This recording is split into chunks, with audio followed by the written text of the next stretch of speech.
Okay, today we're going to go over how to draw a perfect circle, and we're going to use two different methods. The first method that we're going to use is called the box method. The first thing that you're going to do is draw a box or a square.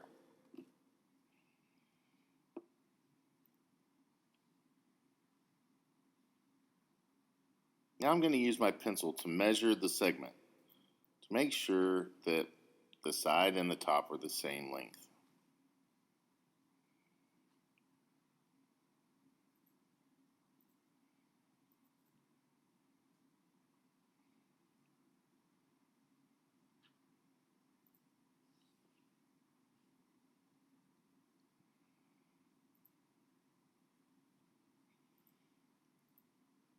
Once I've drawn my square, I'm going to draw a diagonal line from each corner to the opposite corner. This will show me where the center of the square is. This is important because the line that you draw for your circle should never be any farther from the center from one side to the other.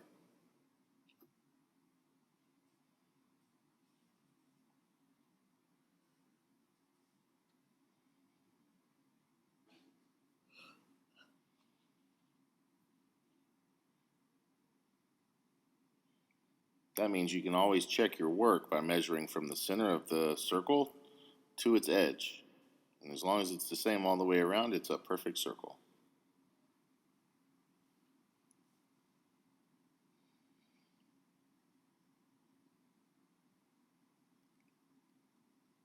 Don't get frustrated if one of your edges is wrong.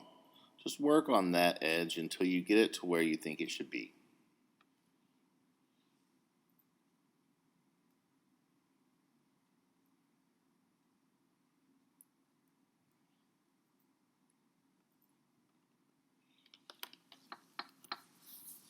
This method is much more simple than our next method, but it might be easier to see if your circle is perfect by erasing the edges of the square.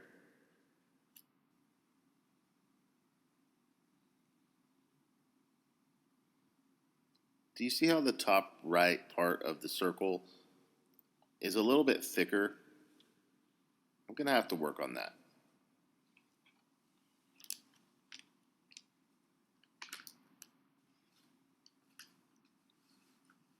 I'm going to work to redefine the edge, right here especially, but then I'm going to erase what I don't need.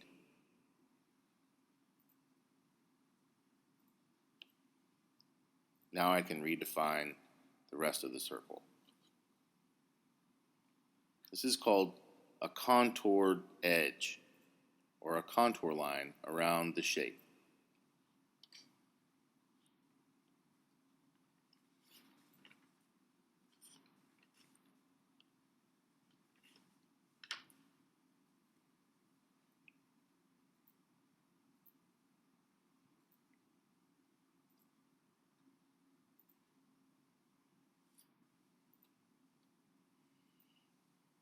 And that's the box method. Okay, our second method is called the gesture method.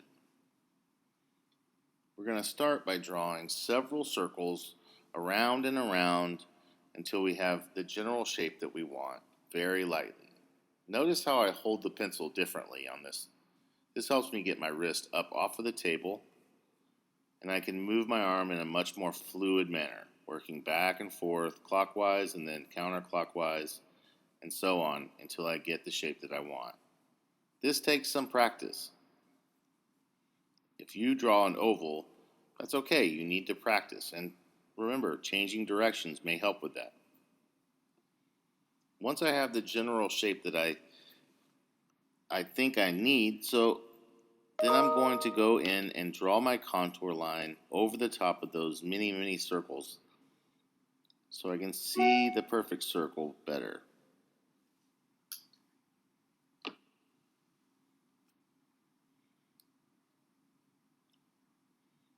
Oh, that's going to be something I have to address in a minute.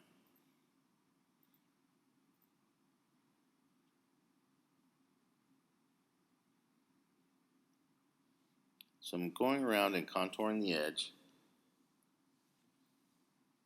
Now there seems to be a flat area here on the right.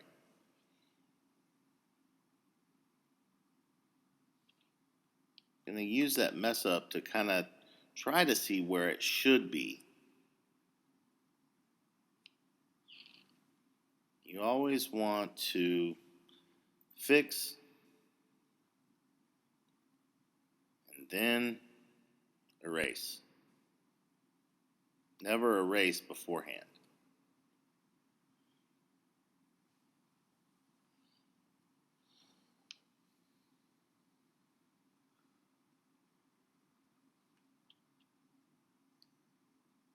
Redrawing that edge with your eraser.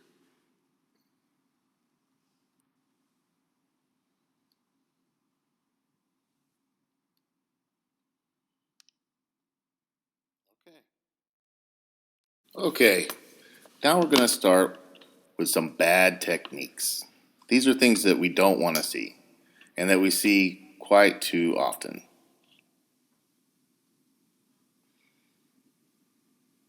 When you're first starting to learn how to draw, one of the things that you need to know is do not draw heavy-handed or really dark. Don't try to get a perfect circle on your first time.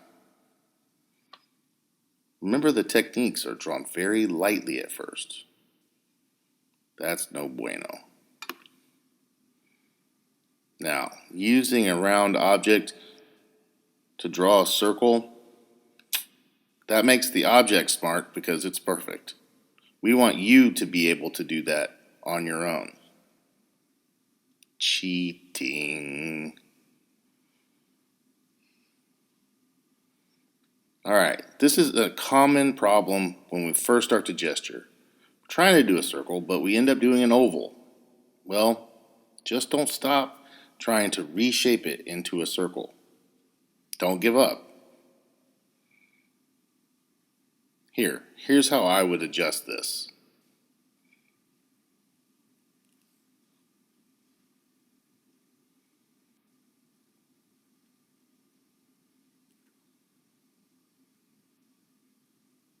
Directly on top of my oval, I'm going to try to see where I need more beef. Where do I put more of the circle? Then I can start to gesture, creating the perfect circle that I really want. If I give up at the oval, I will never get to the destination I wish to be at. Believe me, I know it can be frustrating. I was where you were once. Don't give up.